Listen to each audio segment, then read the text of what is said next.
안녕하세요. 베스트 회계법인 대표 조이스 구입니다. 잘 지내셨나요? 네. 이제 벌써 주말이 오고 있어요, 여러분. 오늘은 무슨 얘기를 하려고 하냐면, 우리가 이제 다 쓰고 갈 수가 없어, 그죠? 이제 우리가 종종 그런 얘기를 하기도 하는데, 나는 안 물려주고 내가 다 쓰고 갈 거야, 그런 얘기를 하기도 하는데, 사실은 좀 모자라든지 남든지 그래요. 우리 자산이. 그죠? 우리가 왜냐면 언제 죽을지 모르니까. 그죠? 또 걱정도 되니까 이제 보통은 조금이라도 좀 남기는 쪽으로 가려고 한단 말이에요. 그러면 오늘 얘기하고 싶은 건 뭐냐면 우리가 남긴다고 하면 재산을 inherit 한다고 그랬지. 유산으로 남긴다고 하면 어떤 형태로 주는 게 제일 좋아요? 그 얘기를 하려고 해요. 받는 사람이 어떻게 받으면 제일 좋겠어요? 유산을 상속할 때, 그러니까 뒤로 가게 할 때, 우리 다음 제너레이션으로 가게 할 때 우리가 생각하는 게 liquid 하면 좋겠다. 이게 빨리 쉽게 핸즈를 체인지할 수 있으면 좋겠다. 그 다음에 가능한 한 텍스 혜택을 받으면 좋겠는데, 그죠? 이 두 가지가 이제 좀 메인 컨서닝인 거예요. 자산이 별로 그렇게 많지 않아서 상속세 이런 거 걱정 하나도 안 해도 돼요. 그런 사람이 사실은 대부분이죠. 지금 상속세 exemption amount가 상당히 높으니까, 그죠? 그러면 뭘 받으면 좋을까요? 여러분은 어떤 걸 받으면 제일 좋겠어? 어떤 자산을 받으면 제일 좋겠어? 제일 좋은 게 캐시야, 캐시. 그죠? 현금을 받는 게 제일 좋아요. 현금은 step up in basis 이런 거 전혀 안 하지만 받는 거 그거가 내가 받는 금액이 되잖아요. 이게 뭐야? 리퀴드 하죠. 언제든지 쓸 수 있는 거잖아요. 그러니까 캐시 형태가 제일 좋아요. 그런 다음에 리퀴드하고 텍스 혜택이 있는 것을 우리가 생각한단 말이에요. 캐시는 그냥 그대로 가는 거니까. 캐시, 그 다음에 좋은 게 Roth IRA예요. Roth IRA는 받는 사람도 텍스가 하나도 없고, 그지? 스텝업이라는 건 말 자체도 별로 의미가 없는 게 Roth IRA 자체가 벌써 텍스를 낸 돈이고 받는 사람도 그래서 텍스가 전혀 발생하지 않아요. 그 대신에 뭐냐면 10년 내에는 찾아야 되니까, 그죠? 빨리 찾을 필요는 없겠지. 그러니까 가능한 한 법이 바뀌기 전에는, 그러니까 우리가 이제 은퇴연금이나 돈을 찾는 거나 상속이나 이런 게 법이 지금 계속 바뀌고 있어요. 그죠? 그러니까 법이 바뀌지 않는 한 현재로는 Roth IRA를 내가 inherit 했어. 부모한테 inherit 했으면 그거를 가지고 있을 수 있는 맥시멈 기간 동안 계속 자라게 둔 다음에 한꺼번에 옮기면 되겠죠. 현재로는 10년이 맥시멈이에요. 스파우스만 exception이 있고 그리고 이제 아픈 사람들 이런 exception이 좀 있고 그 외에 모든 자녀들한테 가는 거는 10년이라고 생각하시면 돼요. 어찌되었거나 그게 제일 좋습니다. 그 다음에 여러분 또 생각하는 건 뭐야? 생명보험. 그죠? 생명보험의 death benefit은 캐시가 오는 거고 받는 사람은 텍스가 발생하지 않아요. 그죠? 만약에 근데 이제 유일하게 텍스가 발생할 수 있는 거는 주는 사람이 텍스를 내야 될 만큼 자산이 많았는데 텍스를 안 냈을 경우에 이제 그거를 가져가기도 해요. 근데 그런 경우는 진짜 극히 드물고 캐시나 Roth IRA나 생명보험으로 받게 된 death benefit은 빨리 주고 그러죠? 언제든지 쓸 수 있고 이게 제일 리퀴드하고 그런 돈입니다. 그 다음에 이제 우리가 캐시는 아니고 그게 리퀴드하지는 않지만 그 다음에 주면 좋은 자산들, 물려주면 좋은 자산은 우리가 아는 대로 real estate, 부동산, 그 다음에 우리가 투자한 것들, 그죠? 그러니까 brokerage account라고 보통 얘기하죠. 내가 그냥 텍스 공제와는 상관없이 내 돈을 넣고 자라게 하는 거. 찾을 때 자란 것에 대해만 돈을 내는 거. brokerage account. 혹은 집. 이건 다 뭐예요?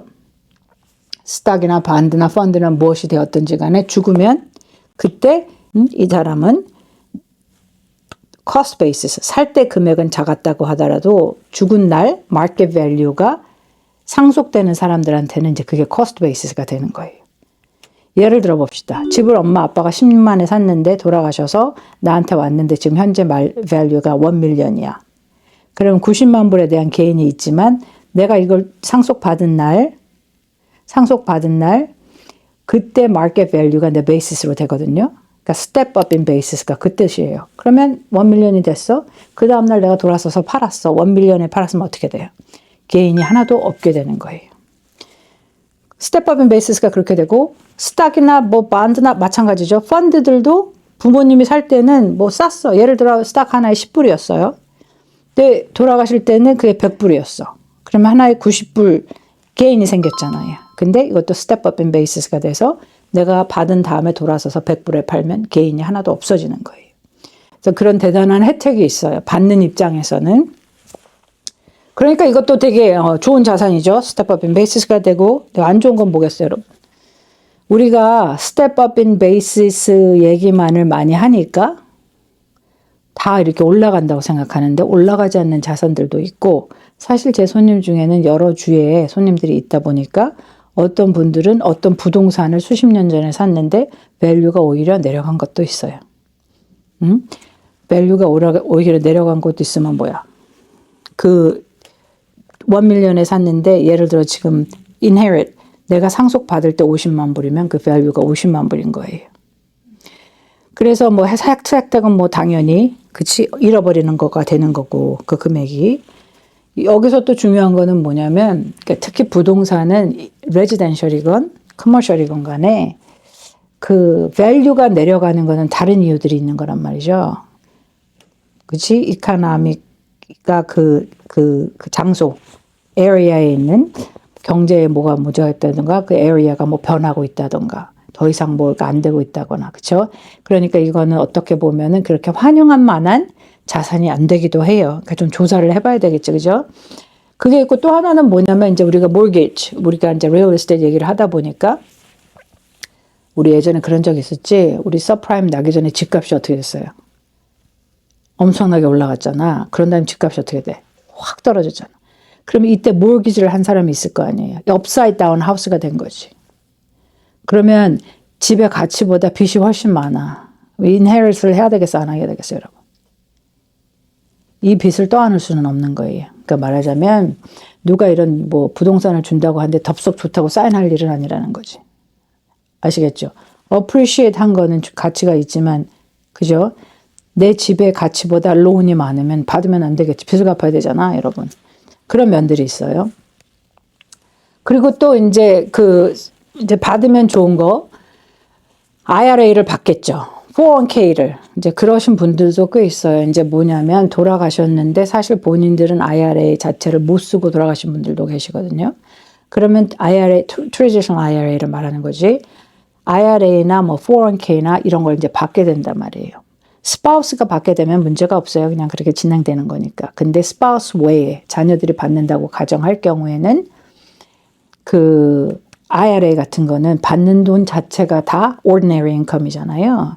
그러면 자녀들이 텍스 브레이킷이 높은 자녀이면 이걸 받게 되면 또 높은 텍스를 내게 되는 거지. 이제 그런 면들이 있어요. 그래서 내가 자산의 종류가 여러 가지 있고 은퇴를 했는데 아무래도 나는 물려줄 것 같아요. 그렇게 생각하면 Roth conversion을 생각해 보세요 하는 one of the reasons. 그지? 그게 적합한지는 알아봐야 되겠지만 one of the reason이 그럼 Roth conversion을 해서 물려줄까 하는 거가 그 이유인 거예요. 그냥 트래디셔널은 가게 되면 이제 보통 텍스가 적용되니까 이제 그걸 피하고자 하는 거죠. IRA하고 401k는 보통 beneficiary, 그러니까 이런 어카운트는 다 beneficiary 정하잖아. retirement accounts는. 근데 beneficiary를 정하는데 뭐 그게 spouse가 되고 보통 자녀들이 되고 이렇게 되잖아요. 근데 보통 그런 retirement account, IRA 어카운트는 트러스트를 베네피셔리로 하지 않는 게 좋아요. 왜냐하면 트러스트는 텍스 브레이킷이 훨씬 높아요. 개인으로 가는 것보다. 그렇기 때문에 그걸 레커멘드 안 하지만 뭐 그럼에도 불구하고 해야 되는 이유가 있겠죠. 뭐 아이가 너무 어리다거나 스펜드리프트라는 건 뭐야? 돈을 막 쓰는 아이라거나 뭐 이런 여러 가지. 그러니까 대부분은 그런데 적합하지 않아요. 그런 다음에 또 이제 그러면 이제 내가 줄 수 있는 좋은 자산들은 다 그거란 말이에요. 그래서 이제 다 줬어. 그런데 이런 자산은 아까 말한 대로 upside down 된 그런 그 집값이 론보다 작은 그런 집이라든지 주기에 적합하지 않은 그러니까 상속을 받기에 그렇게 별로 좋지 않은 자산들은 무엇이 있는가를 생각해 볼 수 있겠지. 아까 그런 집이 그런 거고 또 하나는 뭐냐면 요새는 타임쉐어를 가지고 계신 분도 꽤 있어요. 근데 타임쉐어가 유지하는데 돈이 되게 많이 들고 보통 이제 종류가 무지막지하게 많은데 보통 타임쉐어를 현재 1년에 뭐 1,500불을 낸다. 1,500불 낸다고 쳐요. 그럼 보통 1,500불을 내는데 fee를 1년에 6%씩 예를 들어서 컴파운딩을 한다고 쳐. 그런 어떤 컨트랙을 쓰는 거거든요, 여러분. 컨트랙을 쓰면 6%씩 한 달에 지금 1년에 1,500불인데 6%씩 10년이 지나면 1년에 거의 그 fee가 2만 불이 돼요. 그러니까 뭐냐면 보통 이거는 그냥 정리하시는 게 훨씬 더 효과적이라고 보는 자산이에요. 별로 에셋의 가치가 없어요, 이거는. 그리고 또 주면 안 좋은 에셋은 뭐가 있을까? 주면 안 좋다기보다는 좀 어려운 에셋들이지. 예를 들어서 collectibles. 우리 아들도 컬렉트하는 게 있는데 하여튼 어떤 사람은 이제 제 친구 중에도 무슨 옷감을 컬렉트한다거나 그죠? 뭐 자기가 좋아하는 것들을 컬렉트하고 뭐지 예전에 베이스볼 카드도 컬렉트하고 그러잖아. 근데 이걸 받는 사람들은 그 가치를 잘 모를 수가 대부분 모르지. 내가 그런 취미가 있지 않으면 이게 얼마나 가치 있는 건지 모르거든요. 그러니까 보통 이런 게 그냥 이스테이트 세일할 때 나온단 말이에요. 그럼 사실 손해를 되게 많이 보는 거예요. 모르니까. 내가 아는 사람이면 야 이거는 레어 아이템인데 적어도 이렇게 팔고 저렇게 팔고 할 텐데 고개가 되게 쉽지가 않다는 거죠. 그리고 이제 또 그 레귤레이션이 되는 그 총 같은 거 이런 것도 쉽지가 않고. 그리고 또 뭐예요? 뭘 주려고 할 때 이제 내가 가지고 있는 personal items, 그지? 보석 같은 거.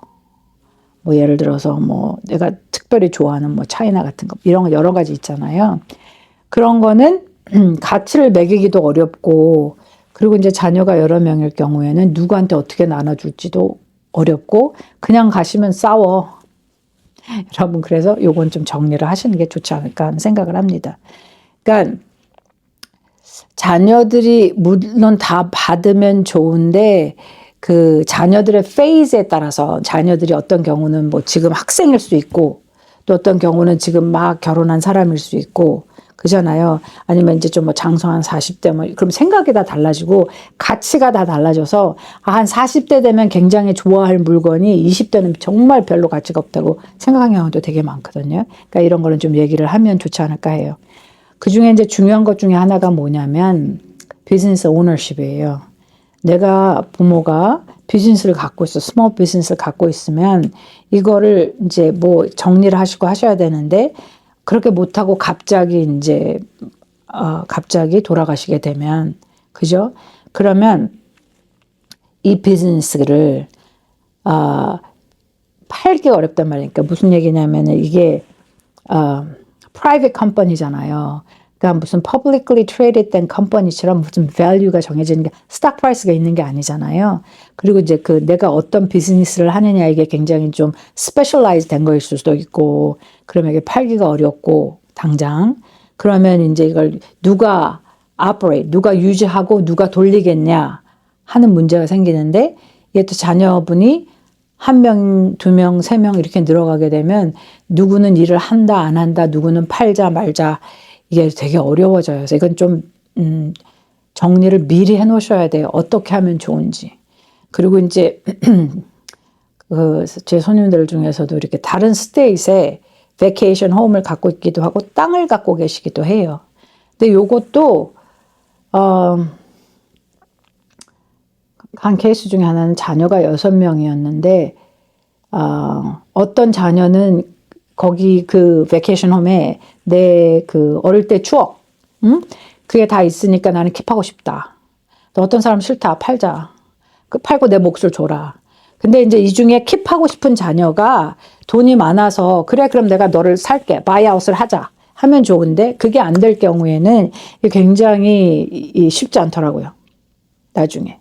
그렇기 때문에 이런 어떤 리퀴드 하지 않은 거, 당장 내가 캐시의 형태가 아닌 거, 캐시로 쉽게 바꿀 수 없는 것들은 좀 어떻게 할지를 미리 생각하시는 게 좋아요. 그러니까 이제 우리가 제일 좋아하는 상속하면 제일 좋아하는 에셋에 들어가지는 않는 거가 그 이유가 그거겠죠. 리퀴드하지가 않고 금방 팔 수 없고 그걸 상속받은 사람들이 다 동의를 해서 해야 되는 거니까. 그럼 더 중요한 건 뭐예요, 여러분? 이제 뭔가 일리퀴드한 자산들, 금방 팔 수 없는 자산들은 팔 때까지 혹은 누가 이것을 가져가서 자기 것으로 할 때까지는 계속 유지비가 드는 거예요. 유지비. 그러면 이거 관심 없는 사람은 유지비조차도 너무 아깝잖아요. 그렇잖아요. 그래서 이게 좀 분쟁의 원인이 좀 될 수가 있는 것 같아요. 그리고 또 이제 요새는 우리가 좀 오래 살고 비즈니스도 좀 오래 하고 이러잖아요. 그러니까 내가 이제 나한테 무슨 일이 생기면 우리 자녀 중에 누구한테 비즈니스를 넘겨줘야지 생각한단 말이에요. 근데 예전에 제가 한번 말씀드린 적이 있는데 그 자녀는 일하고 싶은 생각 없어요. 벌써 은퇴했어. 자기도. 혹은 은퇴하는 길로 가고 있어요. 그렇기 때문에 이제 뭐 상의를 하고 만약에 자녀가 몇 명 있는데 비즈니스를 어떻게 할까를 한다고 하면 그 비즈니스를 아퍼레이트 하는 사람한테 전적인 어떤 파워, 힘을 실어주고 나머지 자산을 어떻게 나누든지. 그러니까 이렇게 우리 부모 입장에서 좀 공평하게 하고 싶잖아요. 그죠? 그러니까 그거를, 이 사람은 이거, 이 사람은 이거, 이 사람은 이거 이렇게 해서 준비를 해놓는 것이 현명한 것 같아요. 그러니까 왜냐하면 말씀드린 대로 우리가 자산을 다 갖고 못 가잖아. 남는단 말이에요. 모자라면 안 되니까 어쨌든 어찌되었거나 남는 방향으로 노력을 할 거 아니에요. 그죠? 그러면 남는 자산을 가장 효과적으로 주는 거를 한번 생각해 보실 만하지 않을까 해요. 혹시 궁금한 거 있나요? 갑자기 선생님 그거 얘기하니까 요새 금값 높잖아요. 네. 금도 되게 좋은 거네요. 그럼 금으로 물려주는 거. 금 좋죠. 금 좋죠. 금을 싫어하는 사람은 없어요, 여러분. 어떻게 관리를 하겠냐 이게 문제겠지만 뭐 그리고 사실 여자분들 꽤 있지 않아? 뭐 금으로 된 목걸이나 뭐 팔찌나 뭐 이런 거 꽤 있잖아요. 그리고 어떤 분이 그런 얘기를 하셨는데 예전에 그 시계를 모으시고 그런 분도 있거든요. 그러면 그 시계마다 가치가 다 다르고 또 어떤 시계는 저 손님이 저보고 만났는데 그 얘기 하더라고. 조이스 씨 이 얘기 꼭 해줘요. 그래서 무슨 얘기냐면 자기가 예전에 이런 온갖 롤렉스부터 여러 가지 시계를 샀대요. 이게 다 잘할 거라는 생각에. 그런데 이런 시계가 가치가 없다고 얘기하시더라고. 자기가 팔려고 보니까. 그러니까 가치가 있는 시계는 정말 몇 개 안 되고, 그러니까 값이 올라가는 시계는 정말 몇 개 안 되고, 나머지는 다 쓸데없다고 얘기 꼭 해주라고 막 그러셨어요. 그러니까 이제 컬렉트를 하잖아. 시계도 뭐 컬렉트를 하면 어떤 거는 가치가 있는데 없으면 이거 갖고 싸운다니까. 그래서 뭔가 정리를 싹 해놔야 돼. 이런 게 많이 있으신 분들은. 그러고 이제 뭐 미리 정리하는 게 좋겠지 여러분. 갖고 있다가 나 죽은 다음에 가져가 그거보다는 뭐 미리 하면 그런 분쟁의 요소를 좀 줄일 수 있지 않을까. 이게 받는 사람들이 뭐 이게 더 가치 있는데 나는 이거 조금 줬네. 내가 돈을 덜 받았네. 뭐 이런 것도 물론 분쟁의 요소가 되겠지만 그거보다는 좀 그런 것 같아요. 돌아가시고 난 다음에는 어떤 감정적인 것들이 더해져서 분쟁의 요소가 되는 것 같아요. 예를 들어 나는 살 때도 엄마가 너를 너를 더 좋아하더니 뭐 돌아가신 다음에도 더 주냐. 그러니까 뭔가 우리가 서운한 감정이나 좀 해결되지 못한 감정들이 더해져가지고 그런 게 아님에도 불구하고 이제 별것 아닌 것 같은 것 때문에도 분쟁이 되기도 해요. 그러니까 예를 들어 뭐 퍼스널 아이템들 같은 게 이게 너한테 가는 게 난 별로고 예를 들어 엄마나 아빠가 되게 소중히 여기던 어떤 시계가 있다고 하면 그 시계는 내가 갖고 싶은 거예요.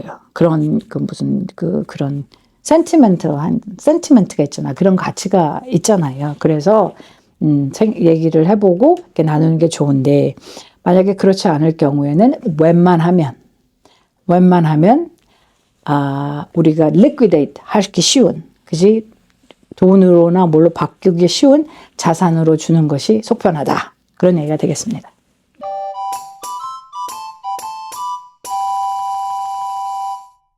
네, 오늘도 함께 해주셔서 감사합니다. 저희 메시지가 도움이 되셨다면 좋아요, 구독도 눌러주시고 또 주위 사람들하고 쉐어해 주시면 좋겠습니다.